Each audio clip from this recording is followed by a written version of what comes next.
नमस्कार. आज आपण ॲबॅकसवरचा व्हिडिओ बनवणार आहोत.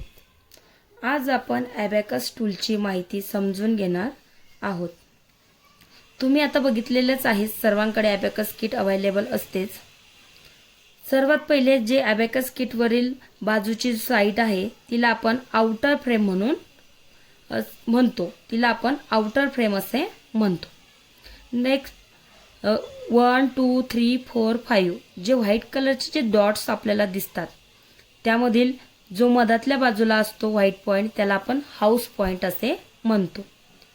पुढे त्याच्यानंतर जो बाजूच्या बाजूला असतात ते व्हाईट पॉइंट त्याला आपण फक्त पॉइंट असं म्हणतो. आणि जे हे बीड्स तुम्हाला दिसत आहेत, हे जे मण्यासारखं स्ट्रक्चर तुम्हाला दिसतंय त्याला आपण म्हणतो बीड्स. हे जे बीड्स तुम्हाला दिसतात जे खाली वरती करता येतात तुम्हाला, ते बीड्स जे एकत्रित आहे त्याला म्हणतो आपण, ते ज्यामुळे एकत्रित आहे त्याला आपण म्हणतो रॉड. बीड्स तुम्ही म्हणत असेल मॅडम असं वेगवेगळे का दिसतात, तर ते असे आहेत. जे वरच्या अंगाला जे बीड्स आहेत त्याला म्हणतो आपण अप्पर बीड्स आणि जे खालच्या बाजूला आहेत त्यांना लोअर बीड्स. आणि याचबरोबर मी तुम्हाला आणखी ही जी किट्स तुम्ही बघता आहेत त्याचबरोबर मी तुम्हाला आणखी एक एक्सप्लेनेशनची एक डायग्राम दाखवणार आहे. त्यामुळे तुमच्या आणखी काही गोष्टी सॉल्व्ह होणार आहेत. अशा पद्धतीने ही डायग्राम मी तुम्हाला दाखवते. जो मधात जो पॉइंट आहे त्याला हाऊस पॉइंट असे म्हणतात. जे बाजूच्या साईडला आहे त्याला पॉइंटर असे म्हणतात.